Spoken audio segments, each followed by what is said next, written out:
Assalamualaikum, kali ini kita akan belajar tentang uji validitas instrumen. Uji validitas instrumen ini digunakan untuk menguji kevalidan atau kesesuaian kuesioner yang digunakan oleh peneliti dalam mengukur dan memperoleh data penelitian dari para responden.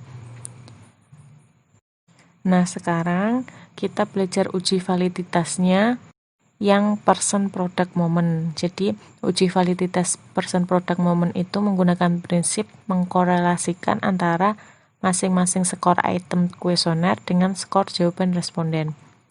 Sebagai contoh, di sini ada judul penelitian pengaruh komunikasi verbal dan nonverbal pada pemahaman materi statistik mahasiswa.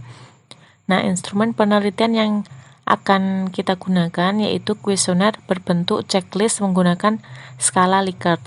Scoring jawabannya di situ ada sangat setuju, setuju, ragu-ragu, tidak setuju, sangat tidak setuju. Untuk sangat setuju nilainya 5, setuju 4, ragu-ragu 3, tidak setuju 2, sangat tidak setuju 1. Ini kita membuat instrumen terlebih dahulu dengan skala Likertnya seperti ini. Bisa dipelajari di mata kuliah metode penelitian.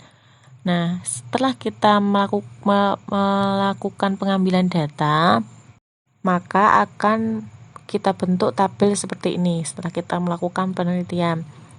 Angka 1 sampai 10 yang paling atas itu merupakan item soalnya yang telah kita buat, sedangkan angka 1 sampai 20 yang ada di sebelah kiri, paling kiri itu merupakan respondennya. Misal responden 1 ketika menjawab nomor 1, dia menjawab sangat tidak setuju, maka diberi angka 1. Sedangkan responden 1 di nomor 2 menjawab 4, maka dia setuju. Karena setuju, maka dikasih nilai angka 4. Begitu seterusnya. Ya, responden 2 pun seperti itu, menjawab di nomor 1 itu dia mendapat angka 3, maka maksudnya dia ragu-ragu. Nah, setelah mendapatkan tabel seperti tadi, maka kita melakukan uji SPSS. Dasar pengambilan keputusannya bisa menggunakan perbandingan nilai R hitung dengan R tabel. Jika nilai R hitung lebih dari R tabel sama dengan valid. Jika nilai R hitung kurang dari R tabel, maka tidak valid.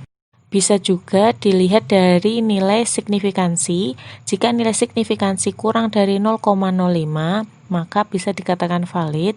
Jika nilai signifikansinya lebih dari 0,05, maka tidak valid. Ya, kita siapkan tabelnya ini. Ya, yang atas X1 sampai X10 itu merupakan isai atau soal yang kita buat, sedangkan 1 sampai 20 ini merupakan respondennya.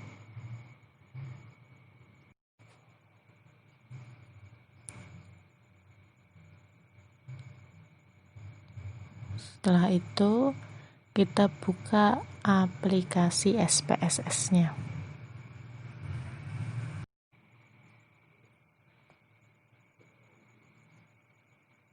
Seperti biasa, di sini ada data view dan variable view. Untuk variable view, kita tulis X1,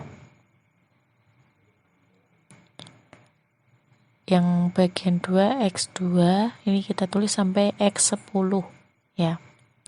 X6, X7, X8,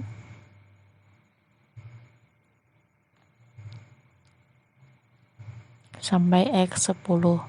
Yang terakhir kita tulis X dot.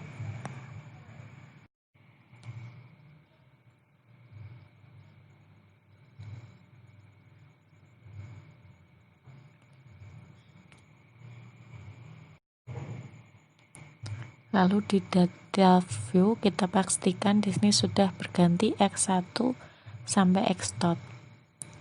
Kita masukkan datanya tadi sampai X dot ya, X1 sampai X dot.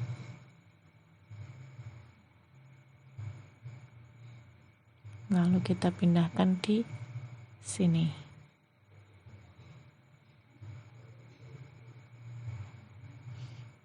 Pastikan jumlahnya ada 20.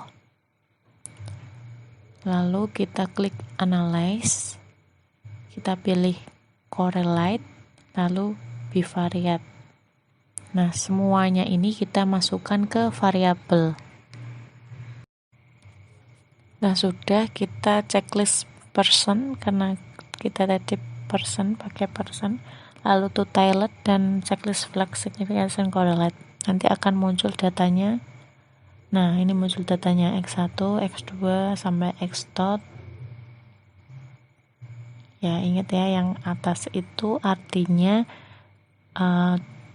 bentuk soalnya, sedangkan yang ke bawah itu adalah respondennya. Di sini yang kita lihat bagian terakhir yaitu X dot-nya, kita lihat di signifikansi to toilet-nya.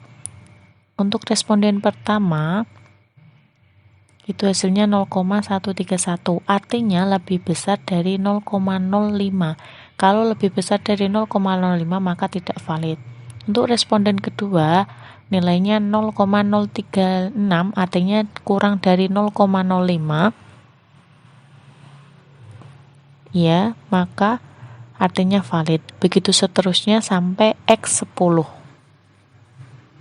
Kalau sudah selesai semua, dicatat mana saja yang valid, maka yang valid itu nanti akan diuji reliabilitasnya.